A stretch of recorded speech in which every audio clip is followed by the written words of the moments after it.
Shalom, bertemu kembali dengan saya Gracia Pelo di channel Apologetika Inyo Manis. Kali ini saya akan membahas tentang kejatuhan Konstantinopel. Karena akhir-akhir ini kita lagi ramai membicarakan Hagia Sophia atau Gereja Hikmat Kudus. Hagia itu Agios, Kudus, Sophia itu Hikmat. Gereja Hikmat Kudus Hagia Sophia yang didirikan tahun 536 abad ke-6 dirubah kembali menjadi masjid. Nah, bagaimana kisah tentang penaklukan Konstantinopel? Pada edisi kali ini saya akan membacakan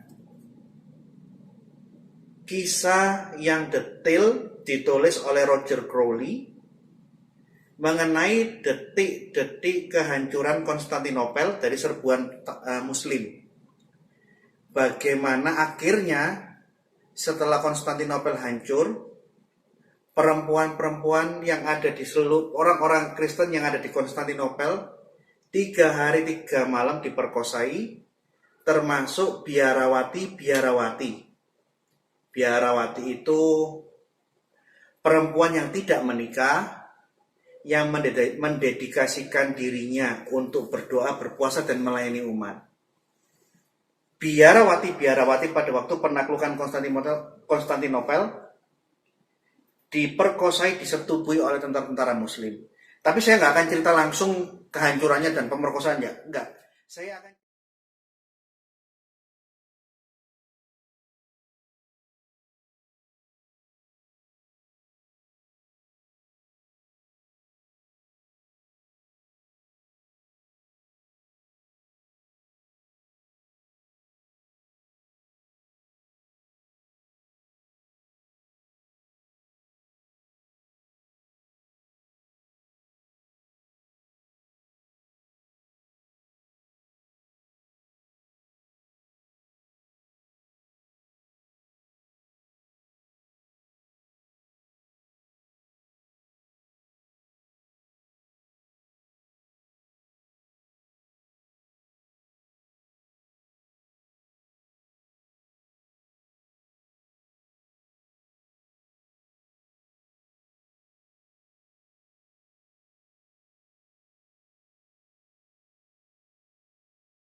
pemerkosaannya, enggak. Saya akan ceritakan runtut mulai dari awal bab pertama dari buku ini sampai bab yang terakhir supaya semua orang bisa mengikuti dan memahami sejarah mengenai kejatuhan Konstantinopel. Kedua, usahakan kalian sendiri, entah Kristen, Katolik, Kejawen, Hindu, Buddha, Muslim, beli buku ini.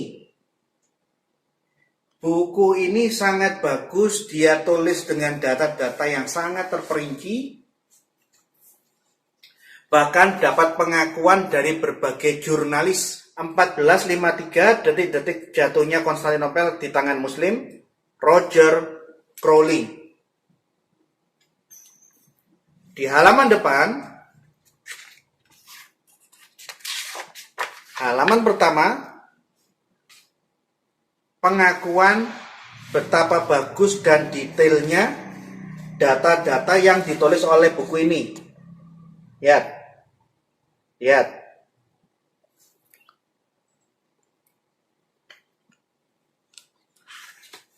Koran Jakarta oleh N. Mursidi memberi tulisan. Okezon Muhammad Rajab bikin tulisan. Harian Radar Surabaya, Majalah Gatra Muhammad Asrori Mulki. Jadi para jurnalis memberikan komentar dan pujian mengenai detailnya data-data dan kisah sejarah yang ditulis oleh Roger Crowley. Nah, Saya akan mulai sesi pertama. Karena menurut saya akan menceritakan isi buku ini, tidak mungkin satu episode. Akan ada beberapa sesi. Pertama, saya ingin tegaskan serbuan Muslim ke Konstantinopel bukan baru terjadi tahun 1453, enggak. Sudah dimulai sejak 630 di bawah kepemimpinan Muawiyah. Belum. Tahun 630 pasukan Islam sudah merapat ke perbatasan Konstantinopel. Sudah mulai mengganggu, mendesak Konstantinopel. Tahun 630 Mesir dan Palestina ditaklukkan oleh Islam berdasarkan bantuan penduduk lokal orang-orang Arab atau non-Arab yang Kristen. Jadi kesuksesan ekspansi Islam tahun 630 menguasai Mesir dan Palestina itu karena orang-orang Kristen di Timur Tengah bersatu, bergabung mendukung Islam, Arab Muslim. Karena orang-orang Arab Kristen sebelum tahun 630 ditindas, disiksa, dibunuhi oleh tentara Yunani, oleh Roma Timur, Yunani Bizantium, dan Romawi Barat, Katolik Roma. Itu gara-gara masalah Konsili Kalsedon. Mengenai Konsili Kalsedon yang terjadi di tahun 451, ia membuat perpisahan, konflik antara kelompok gereja Katolik Roma bersama dengan gereja Ortodok Yunani versus gereja Ortodok Koptik dan gereja Ortodok Syria. Itu nanti akan dibahas tersendiri. Puji Tuhan, sekalipun terjadi konflik yang keras sampai bunuh-membunuh, tahun 1960 sudah dimulai konsultasi teologis mempertemukan gereja-gereja kuno yang berdiskusi berkonsili tahun itu. Gereja Katolik Roma hadir, gereja Ortodok Yunani hadir, gereja Koptik dan gereja Ortodok Syria hadir. Dan konsultasi teologis berakhir dengan sebuah rekonsiliasi.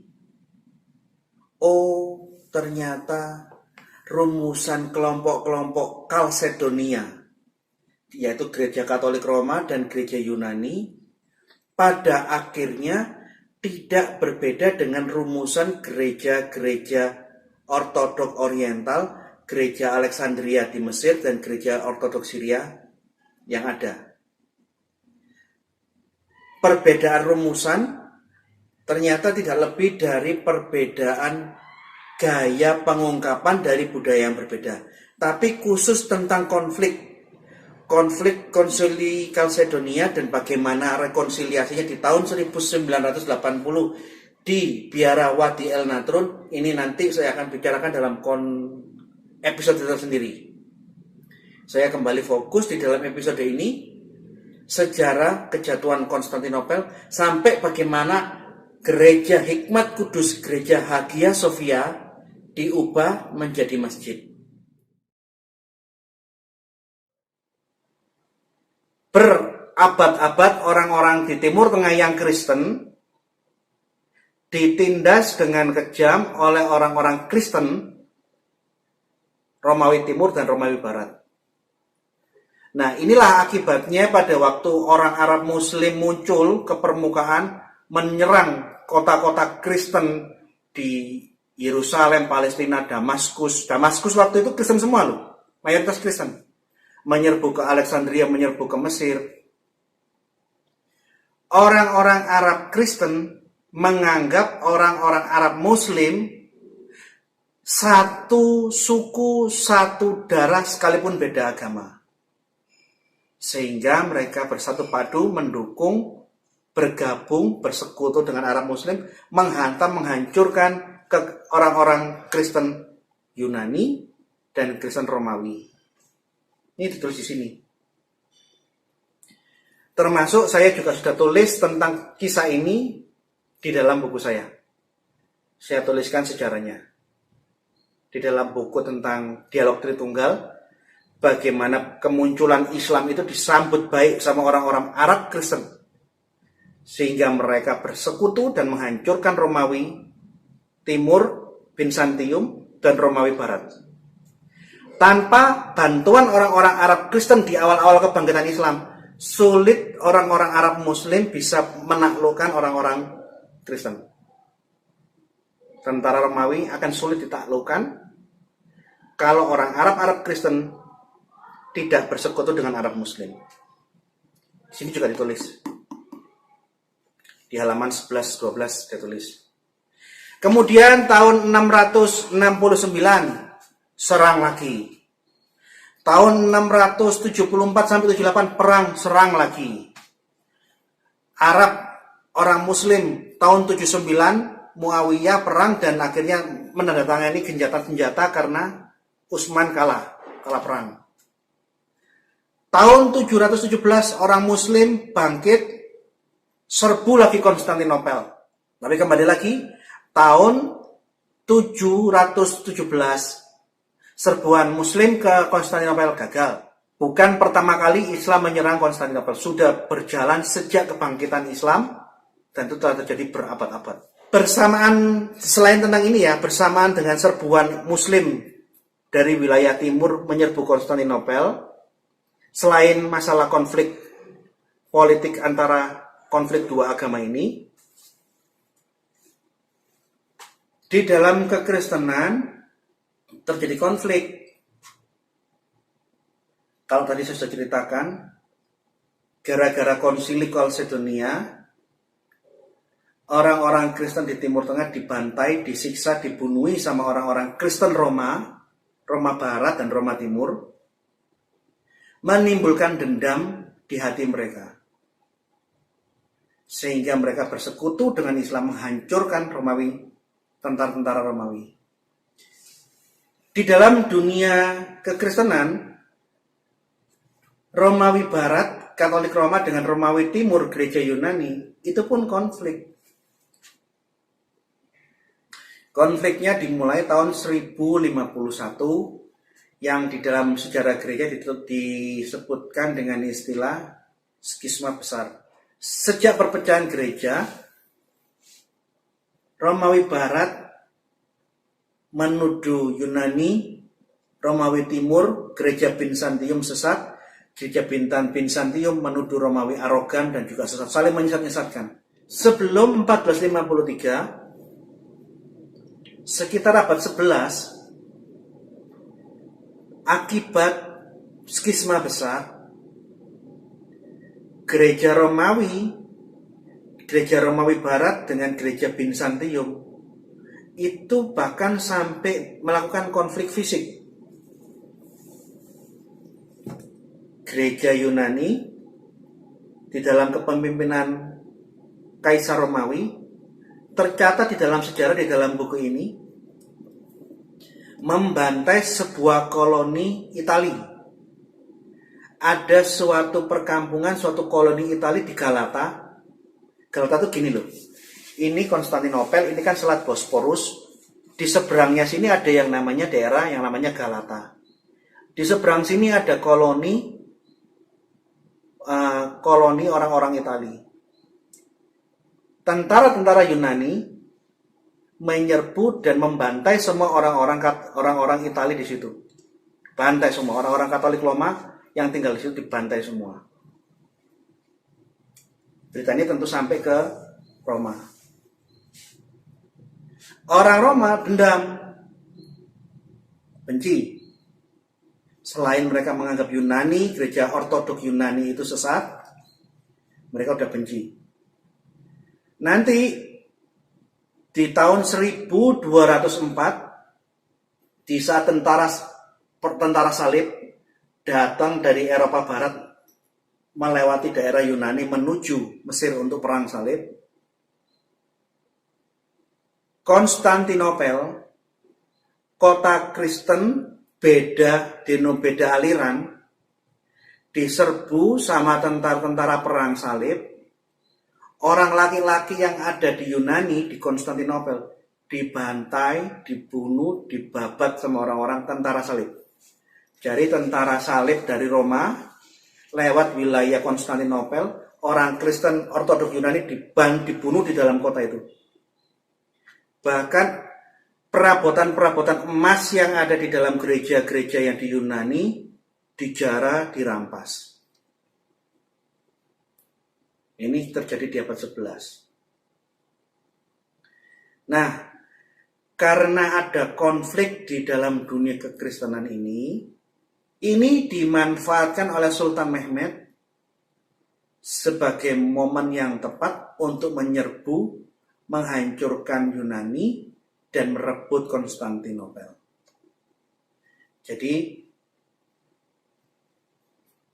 sesi pertama ini saya ingin menyampaikan begitu ruwetnya konflik di dalam dunia Kristen sampai sesama Kristen saling baku bunuh. Yang hebat membunuh yang lemah dendam, gabung sama Islam, menghantam yang menyiksanya dia. Akhirnya Romawi kalah. Kemudian sesama dua penguasa, Romawi Timur sama Romawi Barat berantem, saling bunuh-membunuh. Ini yang menyebabkan kondisi di abad 15 Yunani, Konstantinopel harus menghadapi Islam sendirian. Dia minta bantuan, mohon bantuan ke kerajaan-kerajaan Kristen. Di atasnya Konstantinopel kan Bulgaria sama Hungaria kan. Hungaria itu Katolik, nggak mau tolong, dibiarkan. Dia perang sendirian. Nah, plus selain Yunani tahun 1453 dibiarkan sendiri, tidak ada orang Kristen yang mau menurunkan bantuan tentara membantu Yunani, dibiarkan dia sendiri berperang dengan pasukan Muslim. Orang Muslim dalam buku ini mendapat rezeki nomplok. Teknologi persenjataan Muslim waktu itu rendah dan tidak bisa menyaingi teknologi persenjataan orang-orang Eropa, orang-orang Kristen. Sebelum 1453, pada waktu penyerbuan yang lalu, meriam besarnya Islam ditembakkan 70 kali ke temboknya Konstantinopel. Pelurunya itu gini loh, tengung, tidak kenceng, jadi dia itu nembaknya gini loh, tiung. Temboknya tidak mengalami kerusakan yang berarti. Karena apa? Kemampuan teknologi yang ada di dalam dunia Islam itu rendah. Teknologi mesinnya rendah, teknologi persenjataannya rendah. Jadi selama beratus-ratus tahun, 700 tahun lebih tidak pernah bisa menaklukkan Konstantinopel.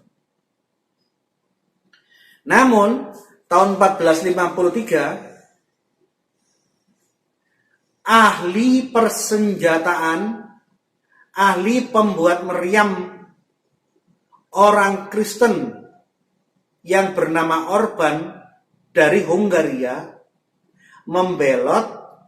membocorkan teknologi kepada Sultan Mehmed. Nah, bagaimana kisah selanjutnya? Ikuti episode yang akan datang.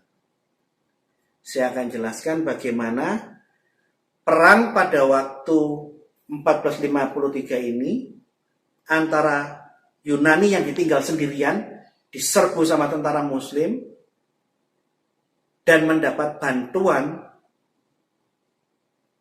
Orban orang Hungaria Kristen menjual jasanya untuk membuatkan meriam dengan teknologi Eropa yang bukan tung dor, pelurunya melengkung, tapi dia buatkan kepada Sultan Mehmed, kepada orang Muslim, meriam besar yang ditambahkan duar, duar.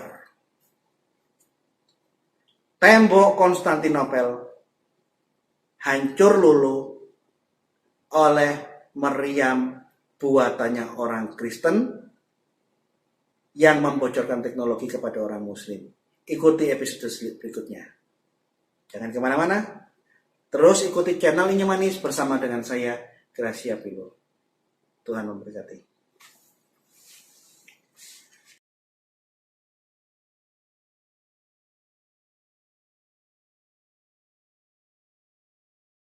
Yeah.